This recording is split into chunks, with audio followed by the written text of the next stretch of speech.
Sometimes everyone in the hospital room hears the same information and still walks away with completely different understanding. The medical team says the situation is serious. One person begins to accept it, another is not ready. And suddenly the room feels tense.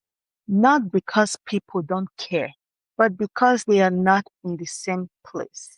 In the last video, we talked about a situation where the medical outcome is clear, but the decision still feels incredibly difficult. And if you've ever been in a moment like that, this is usually why.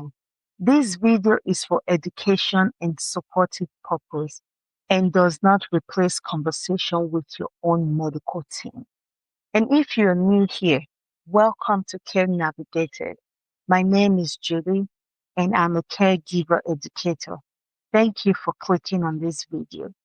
So let's take a moment to review the situation, because what makes this situation difficult is often not the medical decision itself.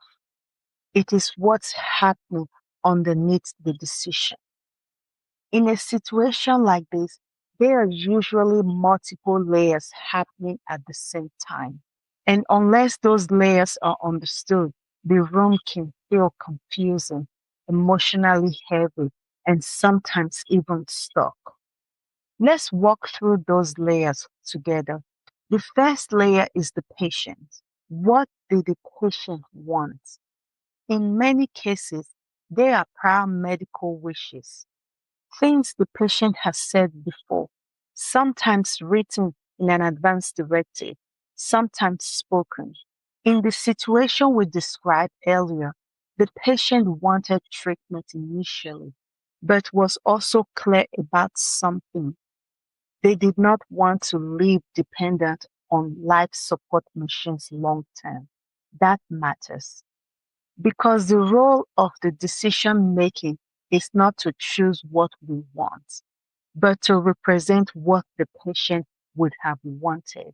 That brings us to the second layer, the surrogate. The person asks to make decision on the patient's behalf. From the outside, it can look like this person has authority, but from the inside, it often feels like pressure. Pressure to get it right, pressure not to cause harm, pressure not to be blamed. And in this situation, the surrogate understands the medical reality, but still feels hesitant. Not because they don't understand, but because they are aware of the family member, which brings us to the third layer, the family. In this case, a daughter, someone who loves the patient deeply, but is not ready to accept the prognosis, not ready to let go of what she hoped might still be possible. This is where something important needs to be said. This is not simply denial. This is emotional timing. Different people process reality at different speed. The medical team may already see what's happening. The surrogate may be starting to understand, and the family member may still be catching up, all at different points at the same time.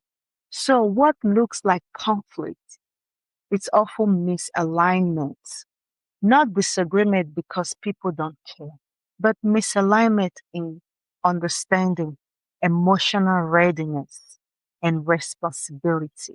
And when those things are not named, the room can feel stuck because people are trying to move forward from different places. This is why simply repeating medical information often does not resolve the situation, because the barrier is not always information. It is where each person is standing emotionally. Once that is understood, something begins to shift. The conversation becomes less about who is right and more about what is each person carrying right now. And that's where clarity begins to return. In the next video, we are going to focus on one part of this situation that is often overlooked: the surrogate.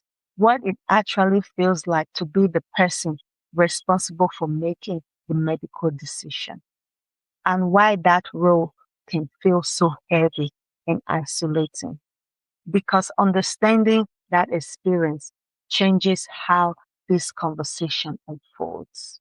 If you're navigating something like this right now, or supporting someone who is, you are not expected to carry all of this perfectly.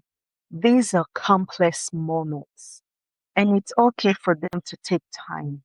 If you ever need help organizing your thoughts before conversations like this, I've created a free caregiver decision guide. It is designed to help you walk into this situation with more clarity and direction. You can find it in the description below. And if this kind of guidance is helpful, you're welcome to stay connected here, because navigating serious illness is not just about decisions. It's about understanding the people involved and moving forward with clarity and compassion.